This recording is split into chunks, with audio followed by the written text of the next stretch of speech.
or we use to deconstruct what's going on. It is a meta language term.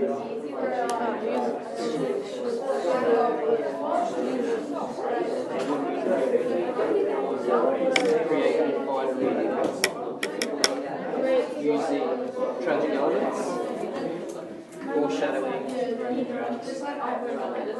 things being done.